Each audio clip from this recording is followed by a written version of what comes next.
Alright, good day folks. Welcome back to another Let's Play Eurofront, and make sure I'm actually prepared for this video. But one of my favorite YouTube channels that I watch is Jake Bro's YouTube channel. I learn a lot about what's happening in the current conflict in Ukraine, and it is a lot to unpack, and there are many channels, but I really appreciate his attention to detail, especially on the, we would say, data analyses side of things. I mean, that's a whole can of worms. It's like super, there's a whole can of worms. In fact, more like cartridges of ammunition, if you will. But, you know, I do appreciate that he does just enough research. I mean, he covers kind of an overview, but very interesting channel and what's happening right now with logistics. And that's why I bring it up.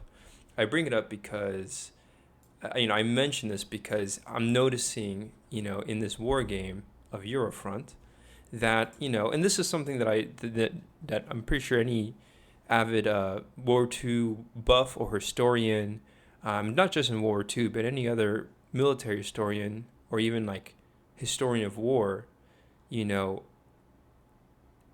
they tend to notice these things really well is the kind of we'll call it economic shifts of a war, and it's a subtle thing, but it's a really impactful thing, and it definitely happened in World War II, and it happened in different ways, and maybe that's the fundamental problem with the idea of turning points, because turning points are just an oversimplification. It's really all it is. It's an attempt at, you know looking at that one decisive moment in a war to say, aha, this is when the winner became the loser and the loser became the winner, basically. And that relates a lot to, say, the World War II conflict of Axis versus Allies, right? But it's all really fascinating, but it does come down to logistics. And like, I'm pretty sure all of society, in a way, comes down to logistics fundamentally, including gas prices in your car, to housing, to electricity. That's like the big one. And it does end up becoming this energy problem fundamentally if you look at it across like all domains. But it's electricity. Nowadays it's electricity. Back then it was, I guess, petroleum. It still is petroleum today. But then even before, at one point, it was coal, right? And then, like, if you just look at the way the industrial period, the different stages of the industrial period, you'll see that the technology did have a cumulative effect, especially on the production front. And so I find all that very fascinating. The product of the industrial period has been the internet, right? I mean, that's the whole new frontier of computers, silicon-based devices, semiconductors, right? And you basically have, I mean, the reason why I'm making this video and I'm gaming with y'all is because we have computers that are, as one dude said, converting putting lightning into a rock and making it do something. So if that's how you want to boil it down, then absolutely. So anyways, this game, I mean, this is simply just, I guess ultimately just data, right? It's simply like, electric bits, but this game, the way the developers model the economics in this game, again, is subtle, but it happens pretty naturally. It may even come down to common sense, just like straight up, work equals force times distance, physics 101, right? And so this game, I'm just impressed by the shift. I can tell you now that we're rolling more into 1943, the war, hopefully for those who've been watching so far, have sort of either intuitively sensed the difference from where it was in 1941. And I'm focusing primarily on the Third Reich's industry, since it really was the main industry of the European theater, right? Like, geographically speaking, Germany was at the center of Europe, right? But the Soviet economy played a huge role, and then so did the economies of Western nations, namely the United States. Why? Because we see Lend-Lease, and Lend-Lease is kind of going across all fronts in World War II. So that's a big thing. And then, of course, if you really want to just like focus on the study of World War II, that eventually sort of melts off into the Pacific theater with the the Pacific conflict. China is involved, Japan is involved, even India is involved. And then, once World War II ends and both the Third Reich, dismantles as a government, and then I guess it would be Imperial Japan does so as well as several nations changed. It wasn't just those two. Several nations had major changes, but eventually you roll into the Cold War period, and you basically have the new or the emerging Western economy, and essentially the second world of I guess applied Marxist theory of industry, which was essentially communism. There's two labels to communism. There's the industrial side of communism, and then there is the actual political side. And those two things are so intertwined in such a complex way that it makes trying to understand the Soviet Union throughout the Cold War really challenging. I'll tell you now. But the easiest way to look at it is, in my opinion, is to study the technology and the energy production of that nation.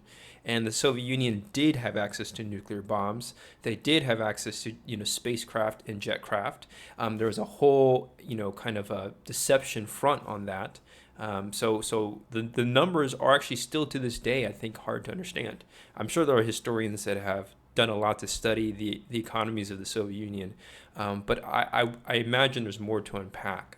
Or maybe I just haven't read the right books. If anybody has any suggestions on what if any Soviet Union historians out there or economists, like people who have studied the period of the Soviet Union from 1945 to say 1989 or 1990, 91, if you have any recommendations, because it's such a black box of mystery there, but I'm sure a lot of it came down to just inefficiencies in the system, and a lot of just energy being basically discarded. I don't know how efficient the system was, but I can tell you that in this game we're feeling that.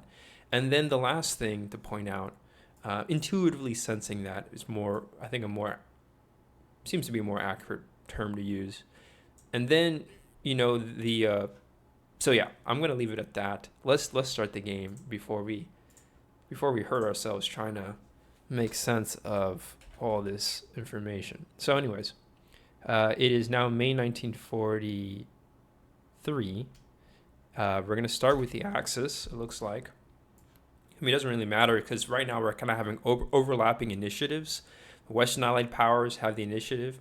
I'm almost tempted to call them NATO, but they're not, because they're like UN forces in a sense.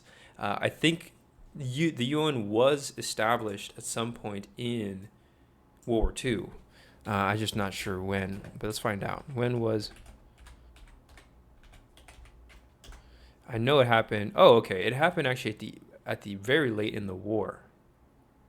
I thought it happened at some point during the Italian campaign. I'm not sure what that was. Maybe it was just a coalition of unit types. I know like you had a lot of Polish units. You had a lot of unique units fighting in the Italian campaign. Kind of like a patched up group to push north. So anyways, starting with the Axis production, Western Front, the general point I was trying to make was that, in any conflict, there's going to be economic shifts. And in fact, whether there's a war or not, I mean, civilization is going through shifts, but in wartime, I mean, you can really get a sense as to where the priorities are, right? And I think if World War II doesn't really like sell it to you, I would recommend that you study World War One. Like just get a glimpse into how World War One, from an industrial standpoint, changed the fabric of society. It kind of made it into like some sort of fabric into like a pair of like rough, heavy duty jeans or something like that. Because by the end of World War II, the nations had such huge industrial economic shifts. Germany literally ran out of food in World War II. Like they stopped the war not because they were low on bullets, although they probably had a lot of shortages there. It's because they ran out of food. Okay, that's why World War II ended, or excuse me, World War One ended essentially. I mean, there's probably a bunch of reasons, but the German army was not fully dismantled at the end of World War One. I guess eventually it was, but um, the German soldiers.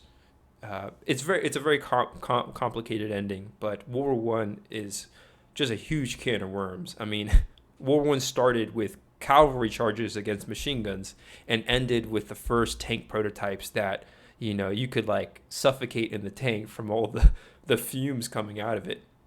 So, anyways, um, all this is very fascinating. Axis production on the Western Front is uh, right now it's 31 that I have here, and what to build. We have this. I'm going to call it the. It is an SS Panzer Corps, so it is going to have heavy tank battalions. That's what makes it special. It is gonna have some Tigers there. I don't think they will have Panthers just yet. Either way, they were breaking down anyways. But this is where they're meant to operate. Is in the better infrastructure of Central Western Europe, pretty much. Um, Certainly in an area like France, although in 1944 that would be a whole other problem, right? Um, so let's definitely build up OKW. That's like an automatic given. I'm actually noticing generally that the German army, if we had more Supreme HQs, we would have done so much better in this conflict. The field HQs are nice, but they are limited to only one sector and they can't do long distance moves. I think if we had more Supreme HQs, we could have moved around army groups a little more easily. So, anyways, 31. That's going to reduce us down to 21. 21 left.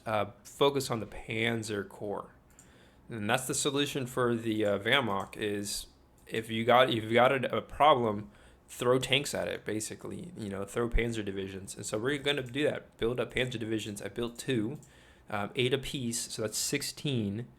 That leaves me with only 5 left for the turn, right? If I did my math right, I've spent 26 and I had 31. So that's it. Not much more to build. Pretty much just enough to build up another infantry. So you know what? I'm actually going to build up only one Panzer division. One Panzer Corps, rather. And you know what? I'm actually thinking, I don't know if I want to build up these militia units. They're really there just to like put on a show. I don't really think that they're gonna really hold the line. I mean, I guess right now they're kind of worth building up because the Allies won't have combat support when they attack, right? They still have to attack Sardinia, Sicily, Libya, really, before they actually gain naval supremacy. So there's no real need to build them up, but maybe build them up to a level 1, I'm thinking. So if I decide to build these guys up, that's 6. And then I kind of want to build up one more, right? I had another one somewhere. I guess I didn't. I thought I had more. So anyways, I had 5. I gained 8. So now we're at 13. I just spent 6. I'm down to 7 now. Oh wow, I actually had more reinforcements in April. So I have 2 more infantry in April. Very nice. These infantry are gonna mostly go in southern France, I think. Oh, we even have a cavalry. Really? Did I do that right? Holy moly, we have a cavalry. Oh, I'm putting this on the Eastern Front. For sure. No doubt about that. Finally, we have some actual cavalry. We're putting them. I don't understand why the German army didn't have cavalry. The Wehrmacht didn't have cavalry divisions in World War II, because they really are dealing with a shortage of mobility on the Eastern Front. They could have used the mobile infantry, right? That's all it is. They're not going to have any combat advantages, but they can just move around a little bit more easily, right? That's a great area to explore. To be the shortage, the not the production, but the management of cavalry in World War II. We all talk about tanks in World War II, but there was still the logistics are logistics, right? And, they don't really simplify in war, and you have to use pretty much anything you have, anything you get your hands on. So I'm thinking, I have this airborne unit in Yugoslavia, and I'm thinking That's the better unit to defend these areas. And then as far as the defense in the Western Front, we have just enough of a defense, I think, to launch a good counteroffensive. I have pretty much two or three infantry, and then I have a mech corps, which is just better for defending. And then the real firepower is going to come from this one Panzer division, and that's really the unit I want to focus on. And then as far as the defense in Denmark, pretty minimal. Holland also a little low, if you ask me, but should be enough to at least keep them busy before we transfer reinforcements. That's the idea. And anyways, I have 7 left right now. I think I might as well build up another militia. I'm just not sure which.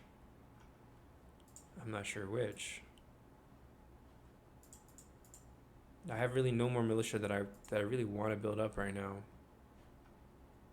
Maybe this guy up here? I don't think I really have to. I could also try to build up Norway, but yeah, I'm alright. It's hard to say. So, you know what? I guess we'll only build up one of these then.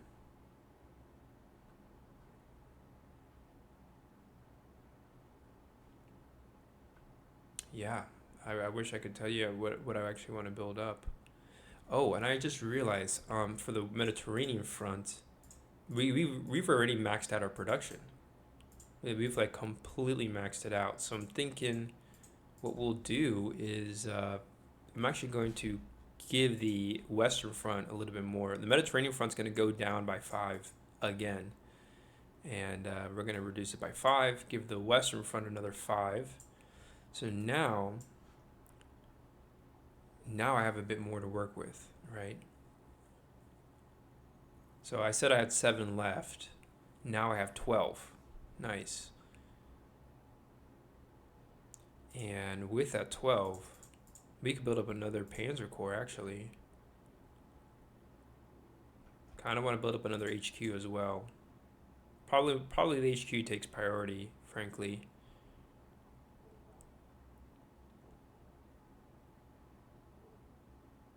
Definitely takes priority. The HQs are basically the logistics in this game. So I'm thinking, the next turn in June we'll gain a little bit more production. The only problem is that I have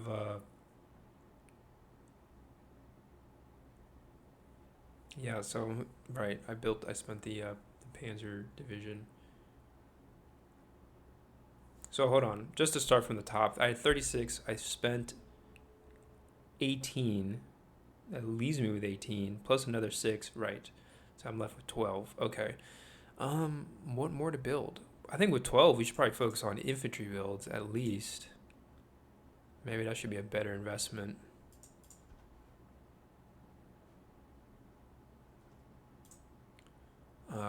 Yeah, let's build up this infantry. Then build up, that leaves me with 8. Do I have any other infantry I want to build up? Let's build up this Italian infantry. Nice. And then one more. Might as well build up this Italian. I think the Italians might be a little stronger than I had hoped. The only thing I'm worried about are these ports. So I'm thinking the more German units we can put in these ports, the safer we'll be. And really the only port left to protect is this one port, Taranto. And I think right now all the Italian ports will be protected. And I think that's just a good strategy to have. So, yeah.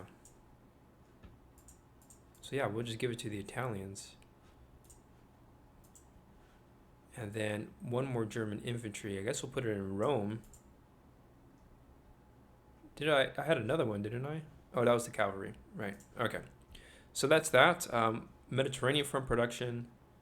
The only thing left to build up is really this HQ unit and its militia. Right, that would cost 5. That would cost 9.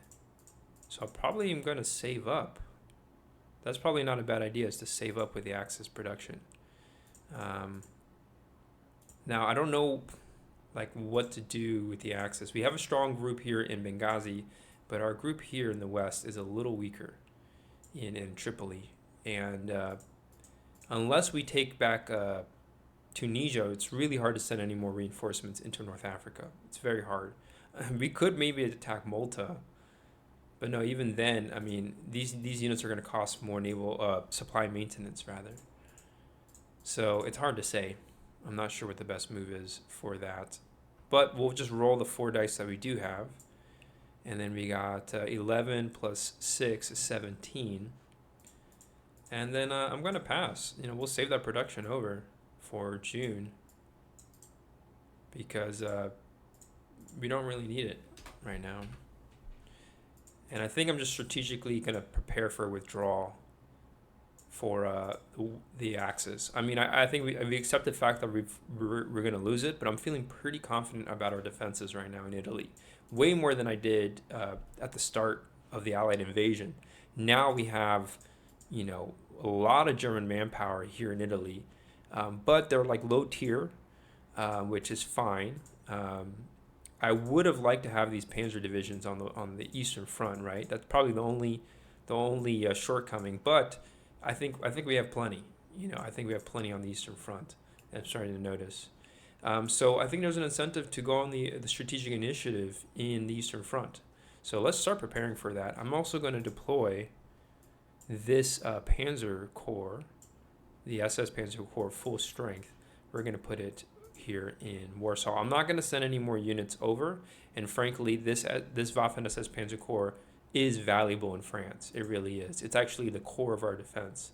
So it's better to have it in France right now. I think it's just the best bang for buck. And, we got one Panzer Corps in Sicily, another in Rome, another up here in northern Italy that I can send over to southern France. The idea is wherever the Allies land, which are, I think these are the three main places, we have a way to respond.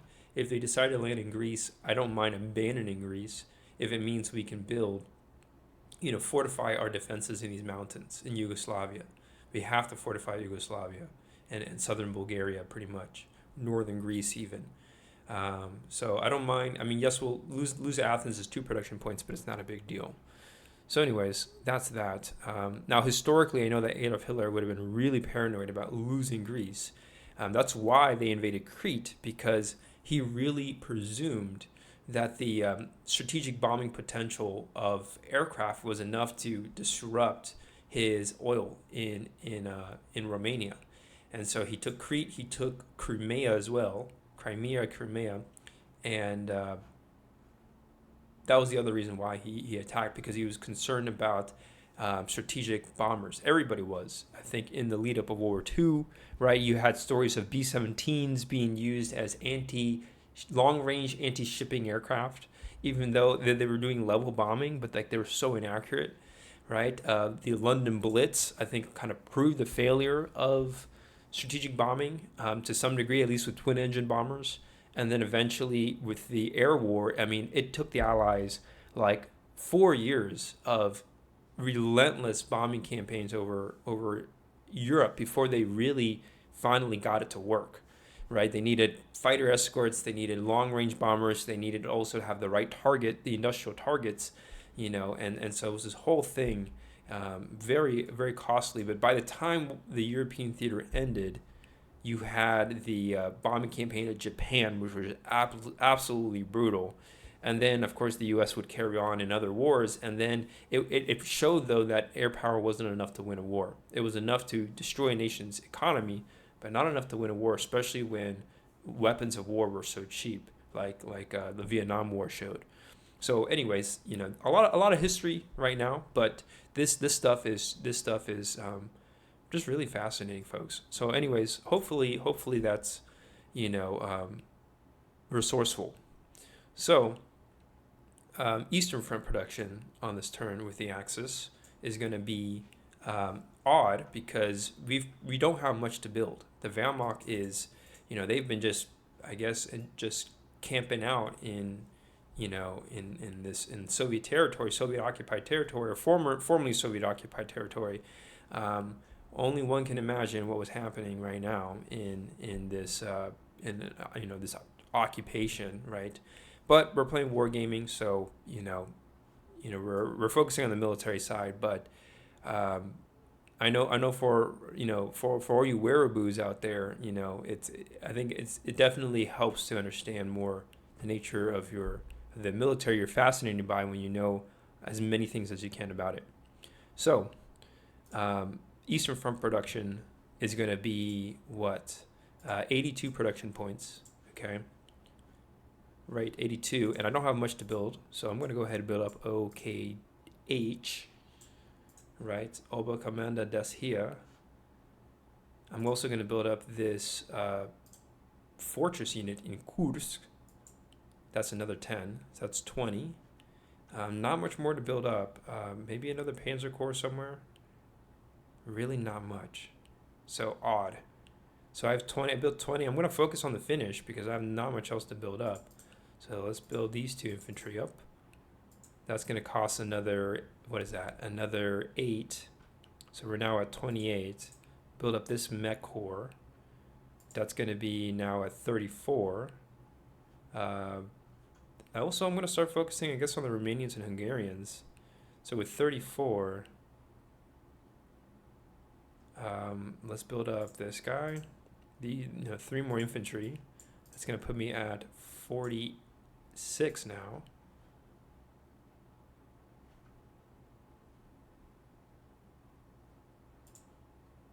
Man, is there not more that I can build up? Huh. Wow, I think we've maxed out the Axis production on the Eastern Front, which is kind of odd. So hold on, 1, 2, 3, 4, 5. So that was 20, 26, plus another 20. Yeah, I'm at 46 right now, and everything looks at full strength. What the heck? So maybe I wasn't as aggressive as I could have been with the Red Army. I have a gut feeling that I'm just not managing the Red Army as good as I could. I think I feel pretty confident managing the Wehrmacht, but for some reason the Red Army is just a very unorthodox army in my opinion. A lot of unorthodox units. You got cavalry units, you got shock armies, you got mech corps, but then you got tank corps, but then you got tank armies as well. All these, a lot of variety of Soviet units, and I just trying to find the formula for them to be the most efficient is not impossible. In fact, I think they have the best army for an offensive, but it's just trying to coordinate is a little challenging. So that's that. What other units can we build up? I mean, these units are on the Western Front. I can't even build those up, right? I would have to transfer them over to the Eastern Front. So I'm at 46. I'm only about halfway. I can build up this infantry here, which will cost 18 production points, or I think 16 rather. Yeah, it's going to cost 8 because it's mountain, and then it's double because it's in this contested hex. So I might as well build that up. So that's going to put me at 62 now. Okay, so that's a little better. 62, 60, what is this? It would be now 67. And then I think I also can build up more Finnish reinforcements. Okay, I think one more to build up. So they have what, 6 corps altogether? Yeah. 1, 2, 3, 4, 5, 6. Wow, all the Finnish corps have been built up. All right. So then from 67 now up to 73. So I have 9 more left that I can build. Oh, you know what? Might as well transfer it over to another front. I think would make the most sense. I wonder if I can build these units up. I mean, let's read up on the production. I don't know if I can use the Eastern Front production on Eastern Front nations, right? That's my question. Probably not, but it's good to find out. Good to double check. Production, transfers, receiving, allocation, unit building. So what does it talk about, each front itself? During production, spend Axis unit cost apply to Western Front, Eastern Front. So it talks about replacements, it talks about rebuilding. But I want to know about how's the production allocations? How does that work? Resource centers, isolated powers. Okay. I mean, I'm pretty sure the name is it's pretty obvious, right? Like Eastern Front is for the Eastern Front.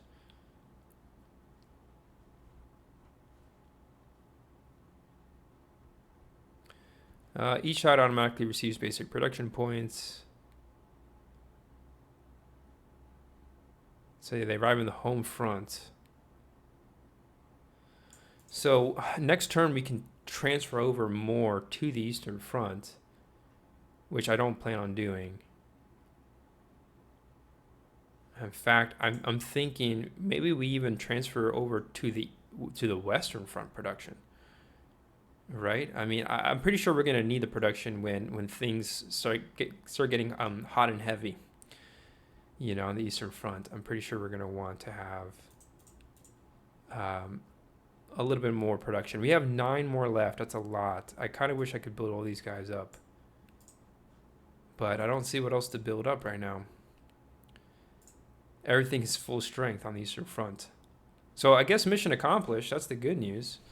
We at least, you know, achieved that goal. But the bad news is that we don't have many more units. Now, I know had we built up more units, had we sent these tank corps over to the Western Front, we would have had more firepower. Instead, I've been sending over the fortresses with the idea that each fortress can like lock down a position. I mean, the Soviets haven't attacked Smolensk, right? So they have yet to be field tested, but I feel pretty confident that the Smolensk line can hold with the triple fire fortress there. I'm also thinking the same for Kursk. It's going to relieve a lot of units. Pretty much each full strength fortress is the equivalent of like a stack of infantry. And then I can transfer that infantry and use them to kind of protect the flanks of a mobile offensive, which I think we all know what's going to be the next battle, right? I mean, if you can't tell in the map like where we're going to attack. I know where we're going to attack in 1943 with the German army, Wehrmacht. So let's see, what else? What other units? What else do I want to do? I would like to transfer over production maybe to the Western Front, but then I have to cancel a build. So you know what? What if we cancel an infantry build here? So then that's going to bring me down to, well, actually, rather, what if we cancel this build? That was 6, right? So now we're up to 15. And then with 15, I just don't have any other ground units to build up. That's the thing. Dang nabbit. Okay, so, how do we want to do this?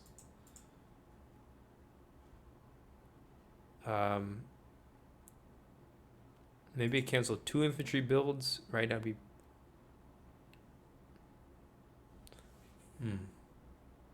Really, I don't have like any flexibility. Nothing in the dead pile neither. I'm thinking, yeah, I guess we'll just cancel an infantry build. And then transfer over. Now I have 13. Oh, you know, let's see, I got it. We're going to cancel this build. Now we have 15. Transfer over 10 to probably the Western Front rather. And then that leaves me with 5 left. And then that 5 left can be spent on, oh, nope, nothing. It can't be spent on anything. That's right. Keep forgetting that. Well, might as well then, I guess, build that guy up. So yeah, appreciate your patience here as we get that algorithm set in order. Okay, so now what's next? Production from the Eastern Front now to the Western Front. And that's going to be an Axis production transfer. I think it's the first one of the game that we've done.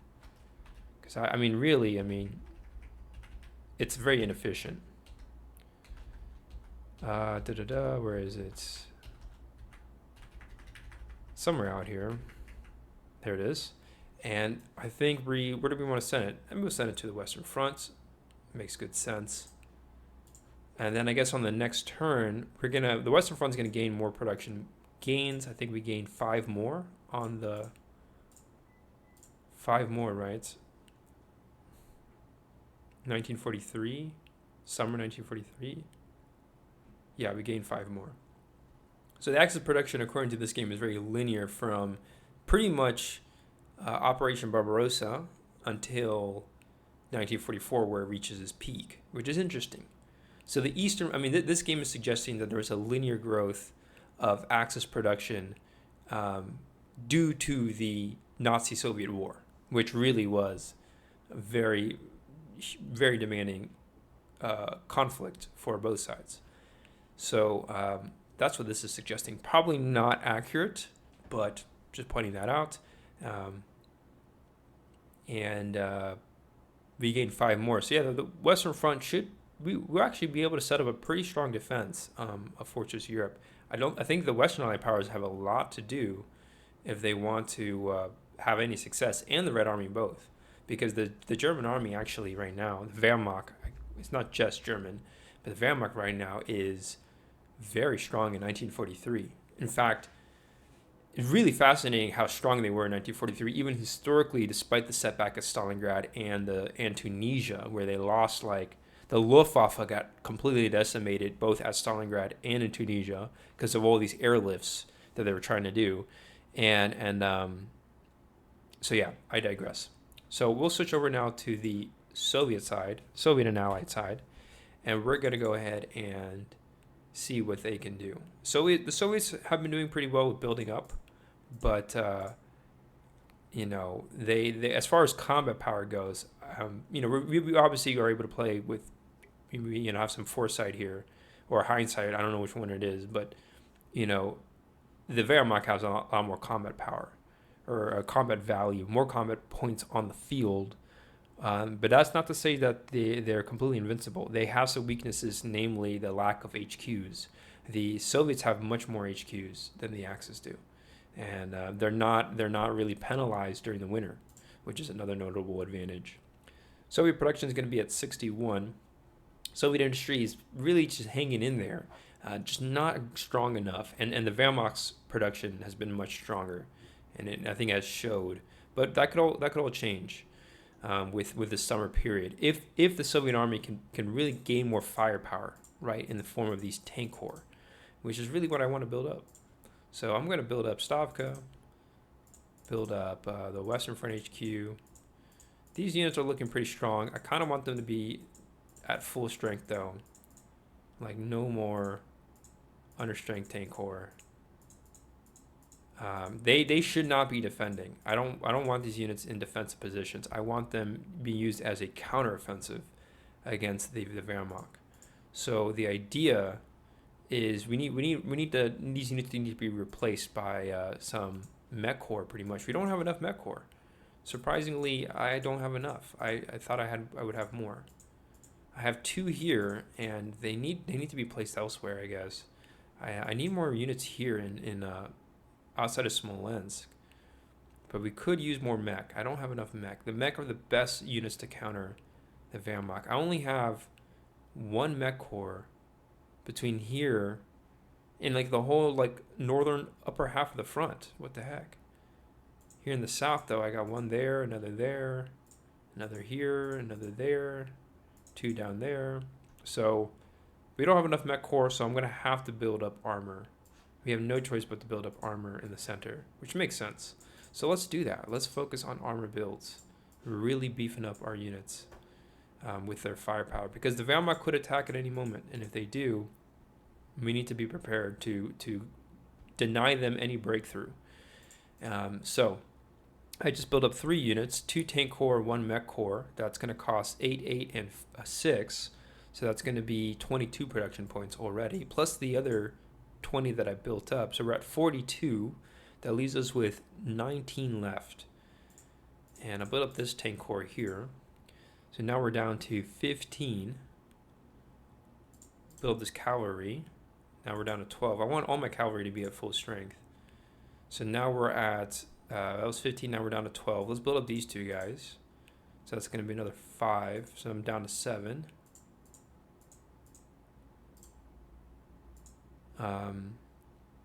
We could use more infantry. Yeah, I'm actually realizing the Soviet army is not as strong as you would think. I think that's just. I think it's yeah. There's more to unpack there, but we'll talk about it more as the game continues. Yes, and with 7 left, what more to build up? Right. That's the question. And I kind of want to build up this tank corps. That's going to cost another 4. That only leaves me 3 left. Okay, then let's build up this mech corps here. It's a very strong mech corps, but not very effective because it needs the support of another tank army. So you know what? I'm going to cancel this tank army up here. Focus on this guy.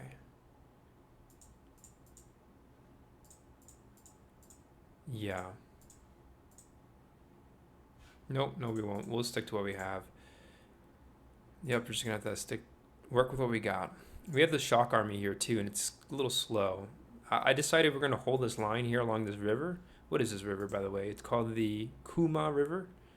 And we have some pretty decent units here if we want to break through. I think it would be better though if we had another tank corps here. 2 tank corps, 1 mech corps, and 2 mech corps should be enough, I think. And then we got some mech corps up here, but I think they're going to be busy this coming summer.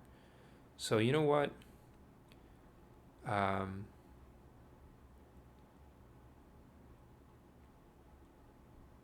need 8 more, don't I? Dang nabbit, we don't have enough units to build up. What a bummer. So maybe instead of building up more ground units, we also got to keep in mind that there's mud. I'm actually going to reduce this HQ, and then I'm going to build up another tank corps. Now I have 2 more left. Let's build up maybe this infantry here. That seems reasonable. And then I still, yeah, so that was pretty good builds. Maybe I should actually build up more infantry. Put another infantry unit there.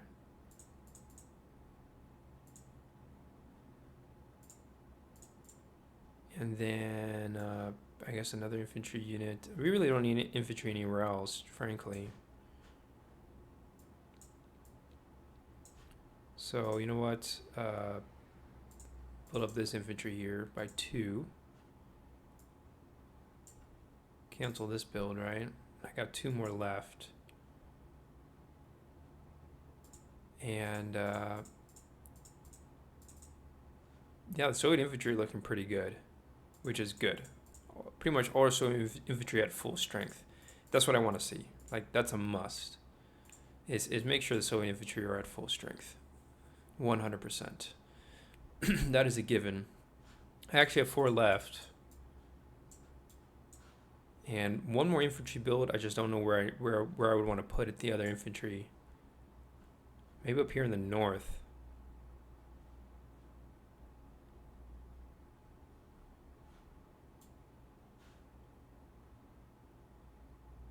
Yeah. I guess we'll put it up there. All right. So that's it. That's it for the Soviets. Kind of an odd turn, but should be pretty good. I guess, yeah. Soviets are just building up. That's all they've been doing pretty much this whole entire winter.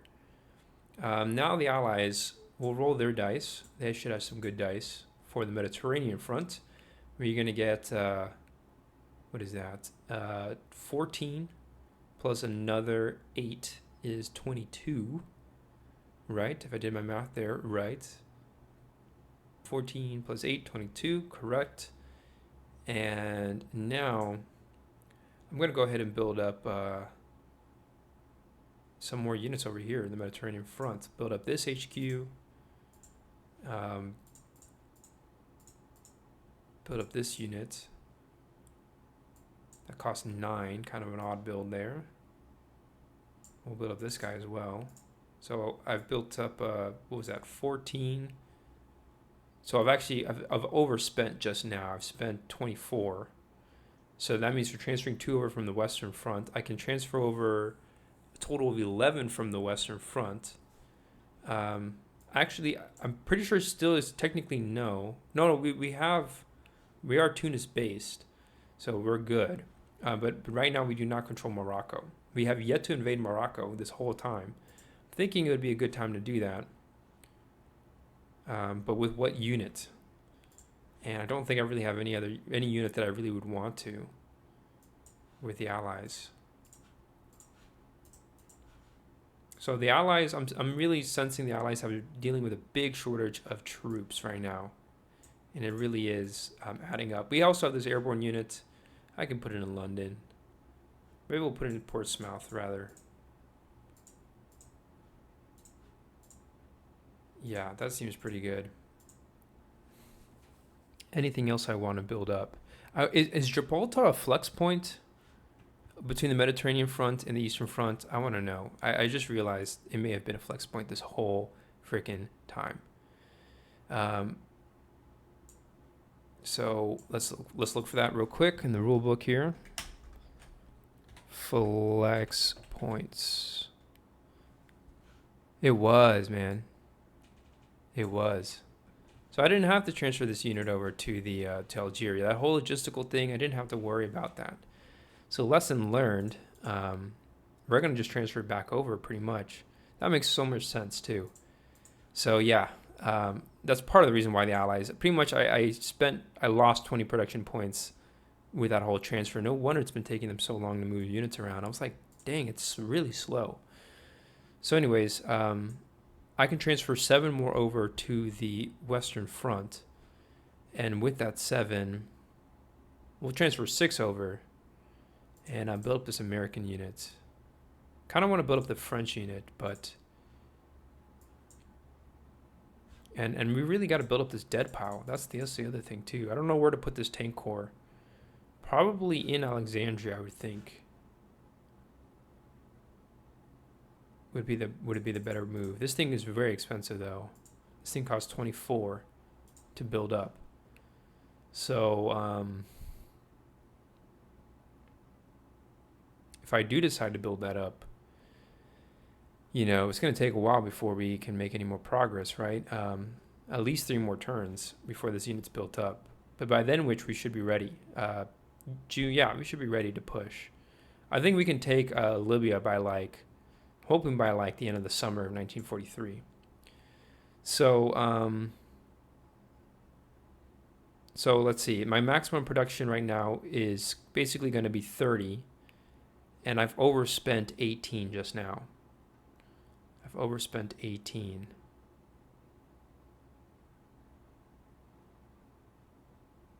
Which is too much, right? It's way too much to overspend. So, you know what? No, we're not. Unfortunately, I can't build this up. We'll send it back to the dead pile. And I said I spent 24. Yeah, I spent 24. I guess we'll cancel this build and this build. So it's going to put me down back to only spending 10, 20, and then build up this guy, this French unit. I want to build these 2 units actually. That's 17. Do I need to activate the Supreme HQ right now? I guess we'll cancel the Supreme build then, for now. Because these units need to be built up right now. So I spent 10. Yeah, I know, I'm moving everything. I'm starting all over pretty much. But that's just, yeah, I'm all over the map. Spending 10 there, plus another, what is this? So that's 9. So I'm spending 17. right? 9 plus 8 is 17. So I've spent 27 so far. Okay. Right. So I've spent 27. That means I've transferred over 5 to the Mediterranean front, which I can do. No problem.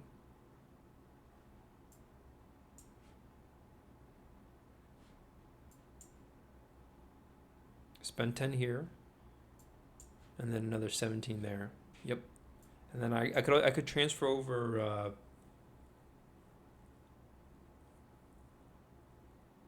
that would only leave me 4 more to build up, right? I can't build anything with 4. So, okay, that's that.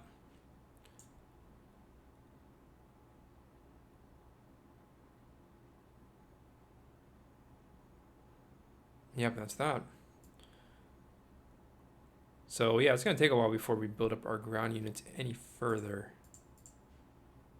I really wanted to have another unit over here. Maybe I build up an infantry. 2 mech, 2 infantry seems pretty good. Maybe I should do that. So we're not done yet. I'm going to cancel. So let's see. I have 3 more, 4 more. I need 8 more. So you know what? I'll cancel this build. We'll do the max transfer over. So we transferred over 33. I've spent, let's see, 10 here. Another 9 there. That's 19. And then that leaves me with actually 14.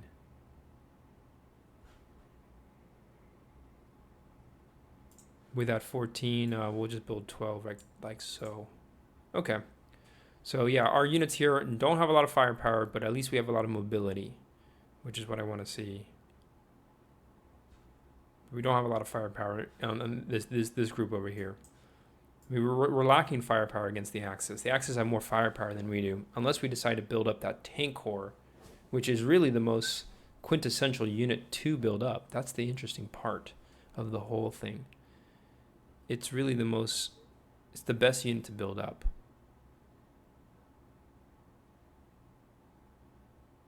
But I think I'm going to just make do with what we have. So that means that I've transferred over 9 to the Mediterranean front. So from 28, we're now going to go down to 19. And then with the 19, let's build up. I think we should build up that tank corps over here in Europe because it's going to be more cost effective. So that's going to be 12. And then that leaves me with 7 more. And then, yeah, the 7 more, let's build up this mech corps. Okay, so that's pretty good. So then we have 1 more, we can toss that out. All right, so now I think we're finally ready to start this turn. Actually start the movement. Let's go ahead and do that. How are we doing on time right now? I don't want it to just be too long of a video. Let's see here. Okay, so it's been pretty long. It's been a very long video. But let's see how it goes. I'm going to try to be fast here with the movements. A lot of rants in this video for sure. So we'll start with May. It's going to be, yep, May. And then May over here. Oh, the Soviets actually had a production point transfer. I just realized. Let's do that real quick. They gained 4 more. Okay, nice. That 4 more...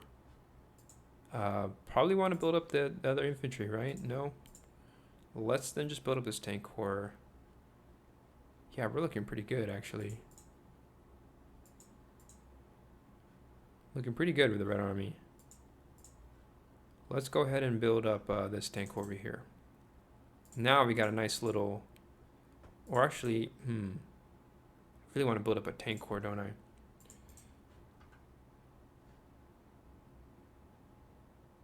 No, we'll just build this guy up. Was that 3 units? We also have air power. I keep forgetting that the Soviets have double fire air power. That's the thing I'm forgetting a lot about. That should be a nice little game changer very soon. Also, do I want to build up this HQ, right? I probably do. Making a little attack there. Put some pressure on the German army. No, we can't. We can't reduce that. Let's reduce this. I have 6 more then. So I guess I'll cancel these infantry builds, and then we'll build this guy up. There you go. Okay, pretty good, pretty good. So that was, yeah, that was that. Okay, so now let's see what else we can do. Let me think. We'll start with the Western Front. Pretty obvious. And all I'm really going to do this turn, I'm going to activate this HQ here. Now, I do feel compelled to point out the Axis could have devastated the Allies here, but I decided to pass on that because keep the game a little bit more interesting. You know, not have it be completely imbalanced, but and that would have been simply because of a major blunder on my part, complete and total blunder, just like in a game of chess. So in order to keep the game a little bit more, balanced out, I figure, let's just continue where we're going from here. I'm going to blitz with this HQ, and we're going to make a full attack onto Brook. And I realize that you want to blitz in the North African theater as many times as you can, because I'm realizing that because of all the open space in this game, at least in the North African front, you want to make sure you attack, but your flanks are very vulnerable. So you want to make sure you attack and then reassemble your army in a way that you can have a good defense. In this sense, it does feel like we're dealing with like cavalry formations in like a, I don't know, Alexander the Great conquest, or a Roman Greco conflict with all these flanking formations than you would in, like, say, World War II, right? These large sweeping movements because of the logistics and the open space. It's just a lot of open space to flank. So we're going to blitz on Tobruk. I should have blitzed on the last turn, but it's fine. This unit, I don't know what to do with these 2 units. I kind of want to send them back to occupy Palestine and Iraq, right? Prevent a, we'll leave it at that. This, keep in mind, was during World War II, before this is World War II. This is World War II. I don't have to really simplify that, but yeah, this was part of the British Commonwealth, British colonies, and it seems like even during this time, you can see that Palestine included all of Jerusalem, and essentially you had the possibility of some sort of uprising taking place, at least according to the diplomatic events in this game, where basically the Palestinians geopolitically, I guess, were willing to let German forces enter their nation. So that's very odd. I can understand Vichy French Syria doing that. I can understand Iraq's history a little bit more, but I'm curious about the Palestine. I don't know what would be up with that, with British rule over Palestine, basically, over that region. But here, it's called Mideast Uprising, the one I'm looking for is Mideast Rebellion, and it includes Palestine. What does that cross mean? I don't know. ME mandate. I think you need the ME mandate as a prerequisite before this to happen. Yeah, I'm not sure what's going on right there, but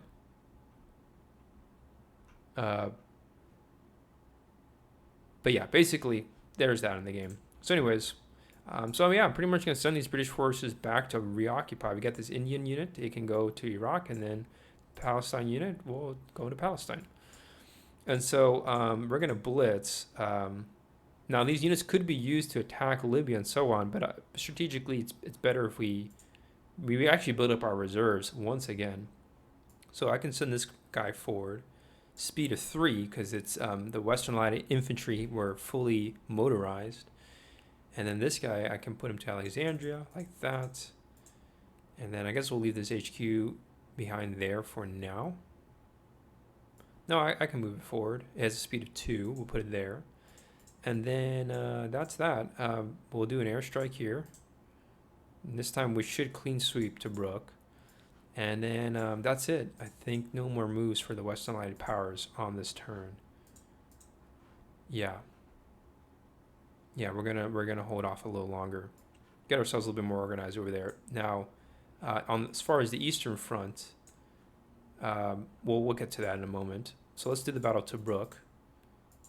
Has air power changed? I know it changes on the next turn because it's the next summer period. Any triple fire though for 1943? The Allies do gain triple fire starting next turn. Oh my gosh, that's gonna be a huge game changer, won't it? They already have triple fire. Okay, very interesting, very interesting. So yep, here we go.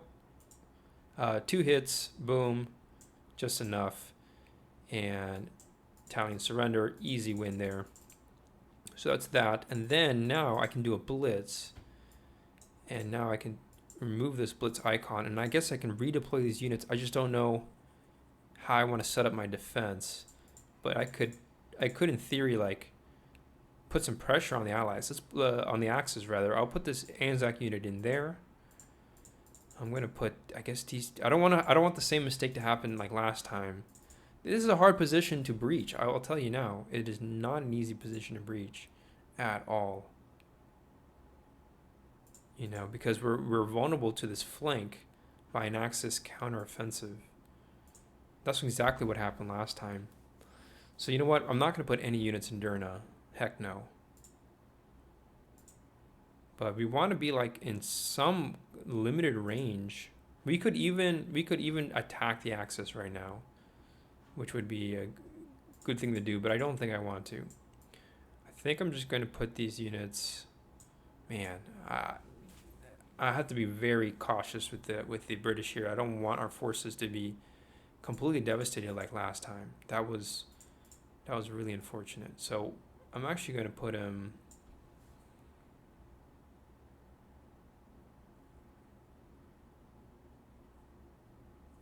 Yeah, I think I'm just going to have to put him. Yeah, we're just not ready to attack just yet. I'm going to leave the Anzac unit in Tobruk. And then we'll put these 2 guys like so. So we retook Tobruk, but our defensive positions are not great. They really aren't. I'm actually going to put this guy there. And we'll leave this guy like so. We'll put 2 there. Yeah, that's it. So, yeah, that should be okay. No, I guess might as well leave this guy here then. There, boom. Okay, and so that's the British setup. We're going to probably hold this line like this for a while, before we actually build up these units. So that's that. Any other moves to do? And I think we finished the Western Front. We can now move over to the Eastern Front, where the Axis will have the initiative. We'll see what the weather is like. And it is mud. So not much here. Mud in May. Okay. We can roll for storms as well. No storms. Even dice roll. But we can do moves with the Axis.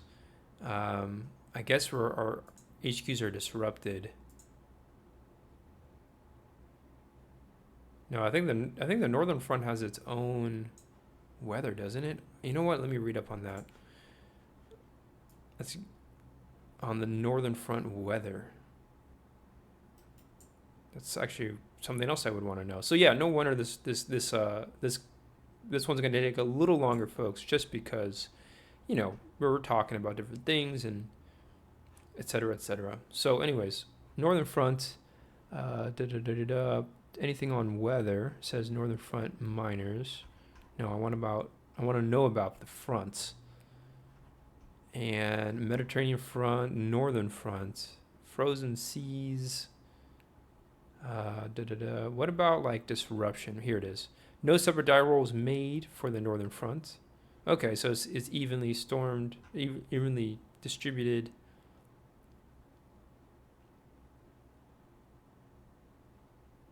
Yeah, I guess they're just disrupted just like any other. But wouldn't that mean that the theater HQs, won't they suffer from disruption? Northern Front alien HQs. Da, da, da. It's disrupted in snow weather. I guess it's not disrupted in mud. I guess that means that you can't use the theater HQs because they only have one supreme move. So I guess they're going to be disrupted. Let's read up on theater HQs then, and see if there's any information on that. Theater HQs says anything on weather. Theater HQs they're cheaper.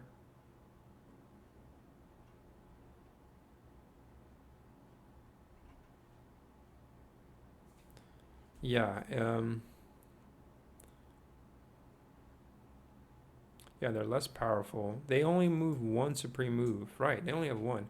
Okay, so let me see then, where else would it be in this rule book if not there? So we checked the northern front, no information there. We checked the HQ rule, nothing there. If we look into the weather, there's a weather section. Maybe we'll get the information there. Weather determination. I want to know about disruption. So it says field HQs / theater HQs activating in mud weather are disrupted, commanding at 1 CV below nominal.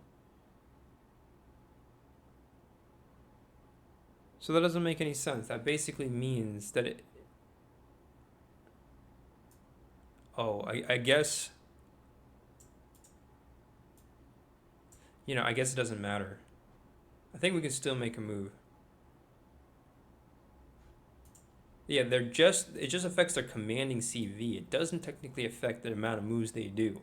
But the amount of CV will tell you how many moves they can do for at least a Supreme HQ. Okay, I got it. So it's going to be disrupted, meaning it's only going to affect like air combat. But I'm going to activate it, and we're going to do a force march and pull this unit out from Soroka, double march it all the way here, like so. And so now, and also since we've taken Leningrad, we can occupy 4 units in Finland, no problem. And then another thing we're going to do is activate the Mannerheim HQ. I guess I'll hold off for that for now. You know what? Maybe we should do this on the next turn. Come to think of it, I think we should do it on the next turn. We'll wait. The other thing I wanted to do. Other thing I gotta figure out what I'm trying to do is we gotta start spending some HQs just to get some movement, get some forces on the move. So not much to do on this turn, I don't think.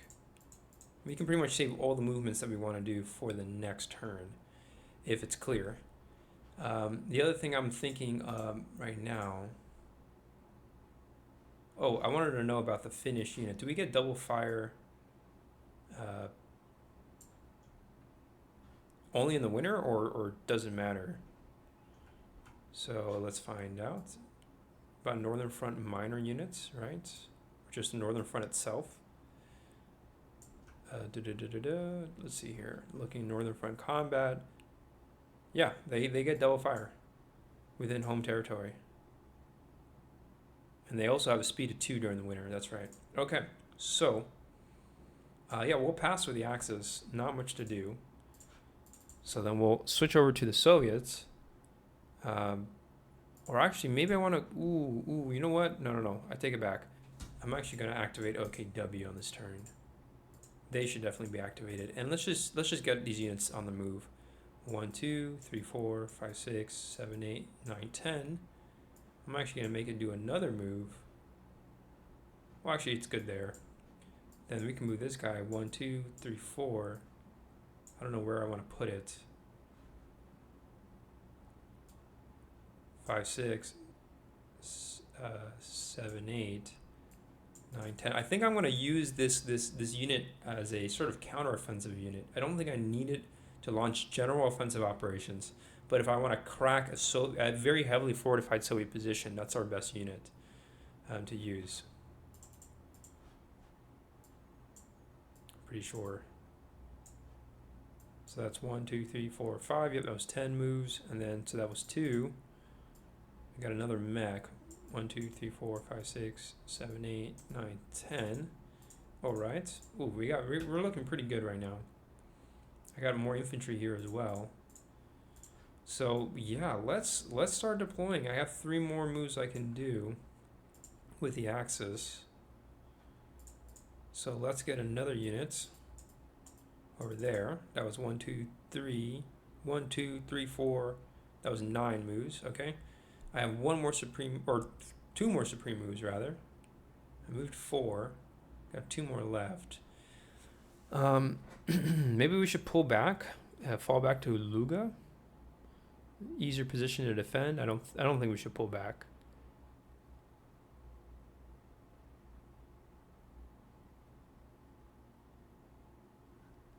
Oh, okay. I have 2 more. Oh, I know where I'm going to put this HQ. I'm going to put this HQ in Leningrad.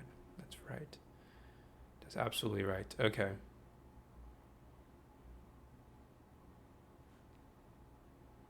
Okay, we'll do this. And then I got 1 more supreme move left.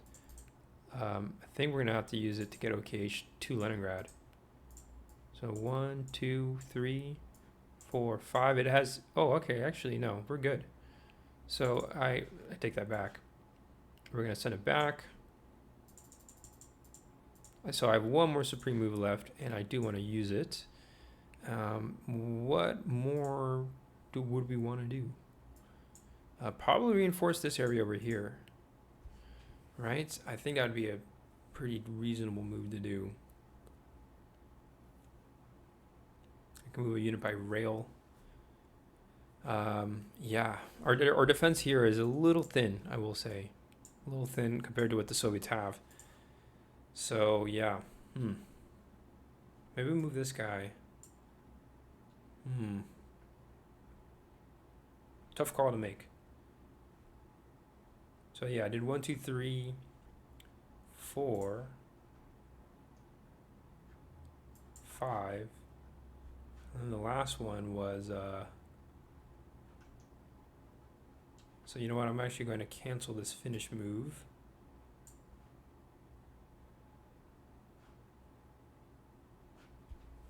I see.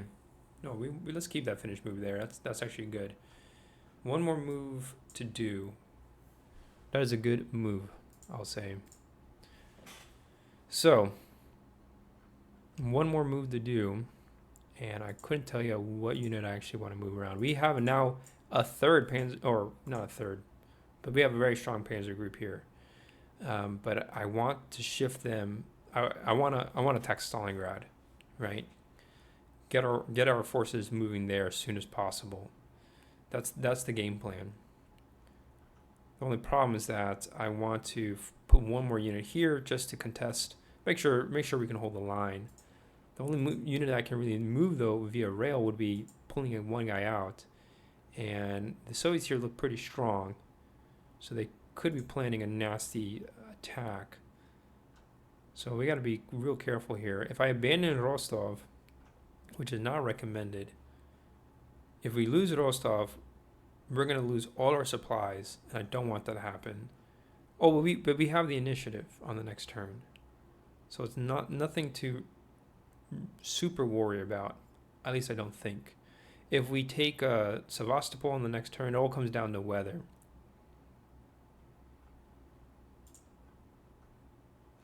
So you know what? I'm going to cancel that attack on Leningrad. We don't need that. We'll cancel that move on Leningrad. And then 2 more moves that I can do. Let's get this infantry.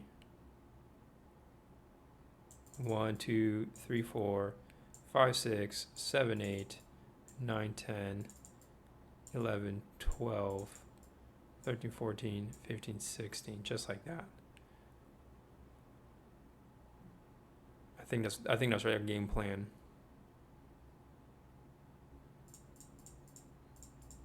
See, that should be enough to hold the line.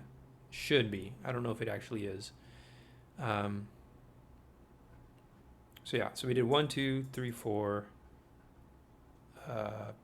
5, 6, and then our last move we're going to deactivate OKH, and I'm actually going to move it to the north. 1, 2, 3, 4, 5, 6, 7, 8, 9, 10, just like that. And the idea being that we can use it on the next turn to actually, this is another flex point, and we can use it as a flex point to try to get more of these units to pull out. And we want to just get that in motion so that we can get these mountain units to start moving to the southern Russia as soon as possible.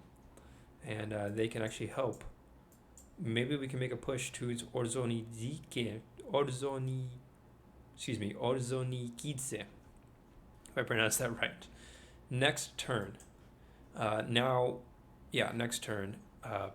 Switch over to the Western Allied powers, right? I think the Western Allied powers are going to pass. I'm pretty sure they're going to pass. We're going to pass with the Axis as well. I don't think there's much more I want to do with the Axis for now. Really, there's not much we can do. I could use OKW to do some moves. Let me just switch over to allies just to be absolutely certain of that. It wouldn't be the first time that I assume that there are no moves for the other nation. You kind of have to look at these units to be absolutely certain. But yeah, we're going to pass for the allies. They just don't have enough. They don't have enough HQs. And then we'll switch back to the Soviets, Axis.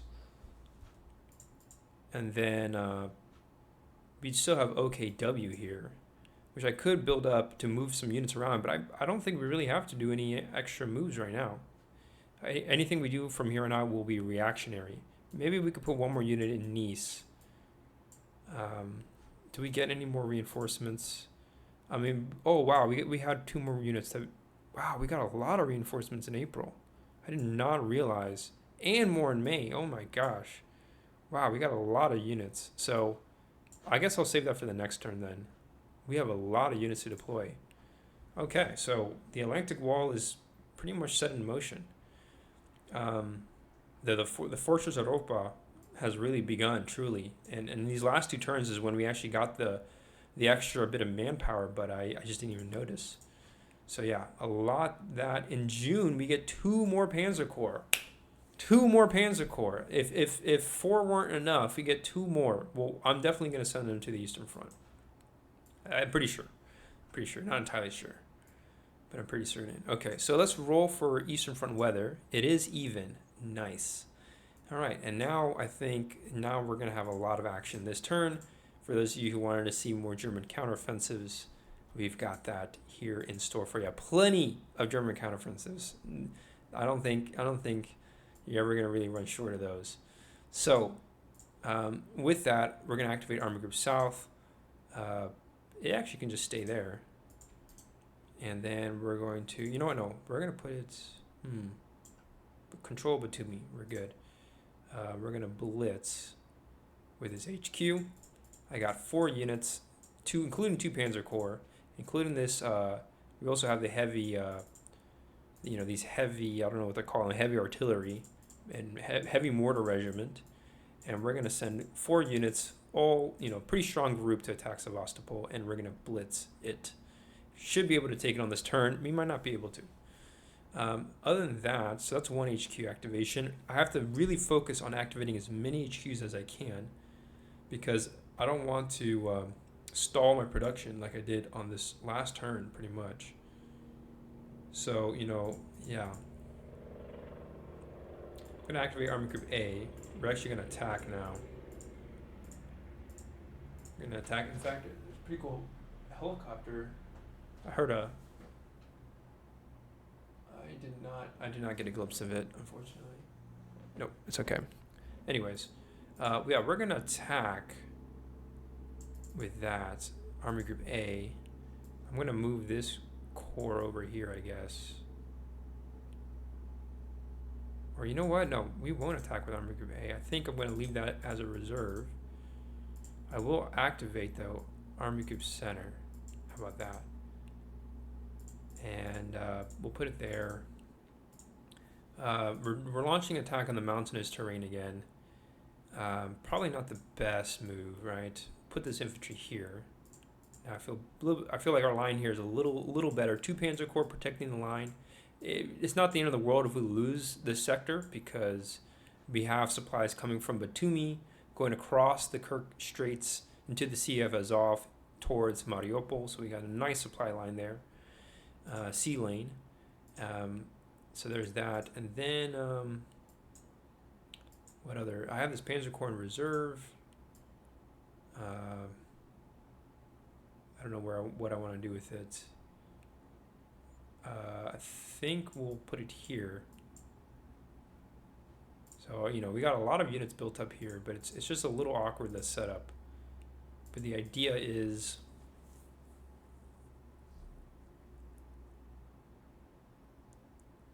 yeah, I'm trying to figure out what the best strategy is. So we're probably, I probably just keep it, not spend too much time here. We'll just, I think we're going to just leave it as a reserve. Yeah, that's probably more realistic anyways. And then I think we'll leave these areas stacked up. I'm going to put this guy here instead, I think. Like that. It's pretty interesting. Okay. So yeah, two moves there. I'm going to do an airstrike here. And then an airstrike in Sevastopol. Oh, not yet, I guess. What else? So that's 2 activations. So we got more HQs to activate. Let's activate Deedle HQ. And it's going to do a force march. So it's going to make a move here. And then I think it's going to stay put where it's at. We're also going to activate the Mannerheim HQ. And those units are moving up. Let's get this guy then. 1, 2, 3, 4, 5. It's going to be right there. And then we're also going to attack over here. The Mannerheim. It has single fire. So that's that. So this HQ is going to be reduced down by 2. Basically, it was a blitz to do the force march. And then we'll deactivate it. That's the only move it can really do. And then, yeah, that's that. Any other moves?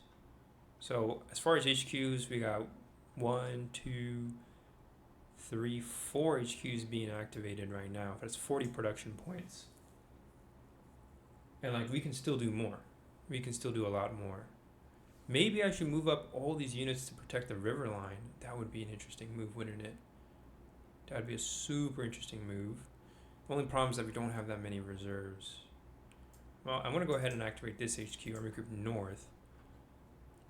And the idea is we're going to try to get some troops just like on the move again.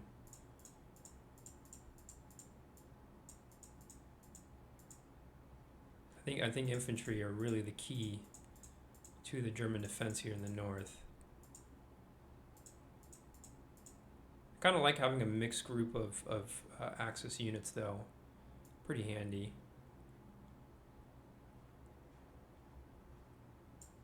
So yeah, we'll get. I think we're gonna start making a slow march to Stalingrad, I guess. The only problem is that the Soviets know that we're coming, right? Like, we're not going to have any real advantage or surprise right now. The only advantage we could have is if we launch a really cool attack somewhere. But I couldn't tell you where. So, yeah, I think it just makes sense. So we're going to just get our Panzer Corps on the move. As many as we can, just marching, especially the infantry. Although we got a lot of infantry here already. I'm feeling pretty confident with our infantry. So we'll actually leave the infantry behind. The units that are going to be on the move are the Panzer Corps. And I'm not going to hide it. Like, it's pretty obvious that, you know, the priority is moving up our infantry. Okay. That looks pretty good.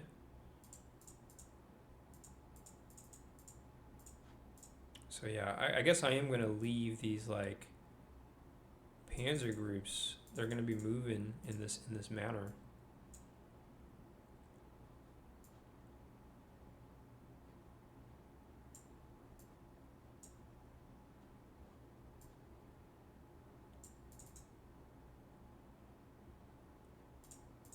Oh dang it! We need some infantry there though. Just realized. So maybe we will have to leave a tank corps behind.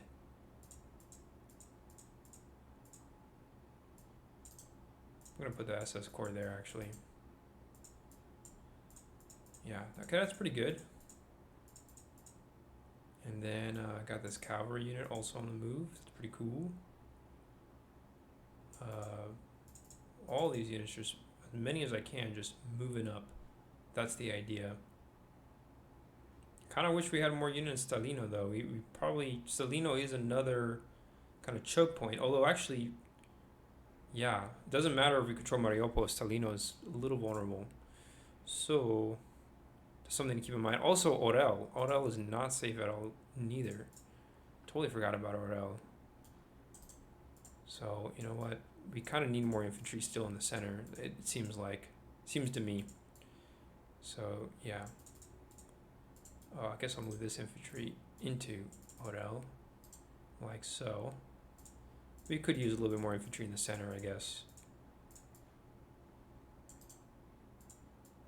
Panzer Corps, no, both Panzer Corps can stay there.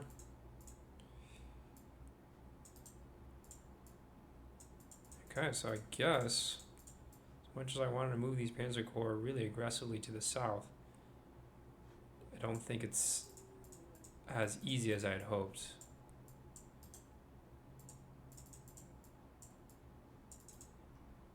Not as easy as I had hoped.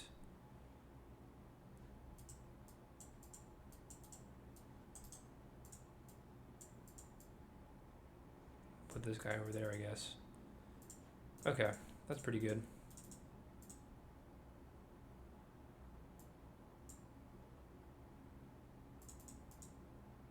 And then I guess we'll put the put these Panzer Corps like there. It's a little bit easier. Slightly more doable defensive position. Wow, 3 Panzer Corps there. Holy smokes. That's a lot. No, we'll put an infantry. And then, I know this movement's very messy. If I were to start all over, it'd be like that. Just like that. Okay. And then we'll deactivate. And then I think we'll just leave it, we'll leave it there actually. Okay, that's pretty interesting set of moves if you ask me. But we're dug in pretty well here in the central front, which is nice. So there's that. I actually probably should activate another HQ. I mean, I did 1, 2, 3, 4, and then yeah, we're still going to be probably short on production on the next turn. We'll have a surplus of production, is what I'm trying to say. Unless we decide to activate OKW again, and then I can actually move up some of these units over. Don't think it's really necessary right now. No, it's better if we hold off. Okay, so that's that. A lot of just movement. Let's go ahead and attack. Start these battles. Start with the battle here. Finish your attacking. No air support. Soviets don't score any hits. Finnish score 1 hit because of the double fire. And we do have combat support. So that's that. Pretty good. A little victory there. Gained a little bit of territory. So that's the only move for that unit. Other areas to attack. We could have attacked somewhere in the center. I decided to hold off. But we are going to go all out on Sevastopol. So let's do that. Triple fire, or double fire air support rather. No hits. That's not good. Soviets have triple fire defense. They score 2 hits. Ouch. 1 on the Panzer Corps. Okay, and then we're probably going to need reinforcements in Sevastopol. I thought, we'll see. We'll see how these dice go. We have 4 triple fire, 7 double fire, 3 single fire. And we scored, wow, we did not score any hits. We didn't even score one round of hits. What the heck? That's really unfortunate. So now the question is do we want to pull out and maybe start all over again? Might be the better move, and at least we have some production to spend on. We can launch a fresh attack. I'm going to go ahead and do that. So we're going to pull out. Kind of an odd move, but we're going to pull out of Sevastopol. Sevastopol survives another day. I don't think I'm going to attack, though. Because we could be in serious trouble if we don't score any hits on the next turn. So I'm just going to reset my attack, pretty much. Which is unfortunate, because then that means this HQ is going to be under strength, but oh well. Then Army Group Center here will make another attack. We're going to do attack here. So this is not part of the Blitz. Although I can do 2 rounds of Blitz. We have air support, no hits. Defenders roll with some double fire. They score 3 hits. Ouch. Put it on the infantry, and then I get to roll 5. Okay, we really scored a hit there against the Soviets. Okay, so that's that. Pretty evenly matched. Okay, and failed attack on Sevastopol. That's to be expected. It can happen every now and then, but overall, strategically, we're doing all right. We'll now switch over to the Soviets, and I think this time we are going to have some Soviet attacks. So this is a long turn. This is definitely a long turn, I will admit. But yeah, let's get the Soviet army to make some moves over here. I'm going to... we're going to make just... oh man, we really don't have a lot of firepower. We really don't. I think I'm actually going to hold off on a Soviet attack. I know that sounds odd. But I think I'm going to hold off. I think it's better if the Soviets wait. We have firepower, but right now we don't have enough to push them out. At least I don't think we do. We're much better off defending. But what I can do is maybe try to launch an attack on my corp. It's a possibility. I think, this may sound odd, but I think I'm going to still pass for the Soviets. Now we'll activate Stavka and do some strategic moves. We're going to get like this infantry. We'll move it here. That's one move. Let's get this guy to move. 1, 2, 3, 4, 5, 6, 7, 8. 9, 10. We'll put a ticker in. That's 2. What else? Defense of Stalingrad, right. Defense of Stalingrad could be better. So that was, what, 2 supreme moves, right? Or just 1 supreme move? No, that was 2. I got 2 more. Let's put this infantry in here. And then I'm going to go, that's 1, 2, 3.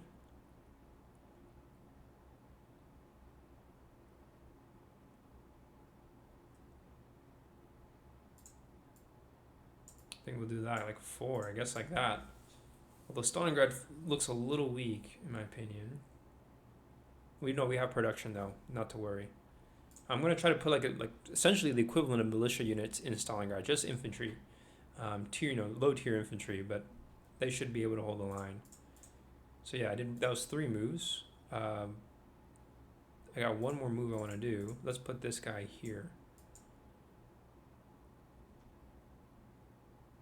And we got to be careful with the German attack up there in the north. I'm feeling decently confident right now with the Soviets. So yeah, that was 1, 2, 3, 4, and then 5, and 5, 6. Okay, so that's it. That will be it for the Soviets, and that will end our turn, folks. Finally, didn't have to check for weather or storm, rather. But yeah, so the German army definitely, we saw some movement. German army has a lot of places to attack, but maybe we'll see a Case Blue 2.0. I guess it would be a case purple. I think it's probably what it should be called, or a case violet or something like that. Another shade of blue, pretty much. Case violet seems to be a better name. And we're going to see if the Axis, make a push. Again, the strategic objective of as it was in 1942 hasn't changed. Only this time they're dealing with a much stronger Red Army.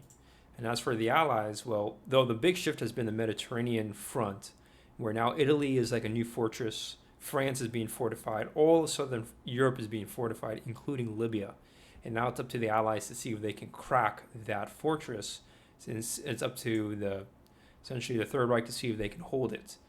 And then, so we'll see. It's going to be an interesting year overall. I'm going to argue that the Western Allied powers have the overall strategic initiative. The Red Army is about, depending on the season, pretty evenly matched. We'll say defensive in the summer, but offensive in the winter. But even then, it's not exactly that, right? There's some variance there. So we'll see. It's going to be an interesting turn, I think, for interesting summer, that is, for 1943, but definitely an escalation in manpower on all fronts, for sure. So the Eastern Front is still high tide for the Axis. I'm really curious to know what will happen. I would love to see a Battle of Stalingrad in 1943. I'm sure y'all would also really appreciate a Battle of Stalingrad. How could we not have a Battle of Stalingrad in a war game, right? There's a lot of reasons why you would not want to do that. But anyways, with that, I'm going to wrap it up here. Thanks for tuning in, folks. Appreciate all your hard work. I'll see you all in the next video.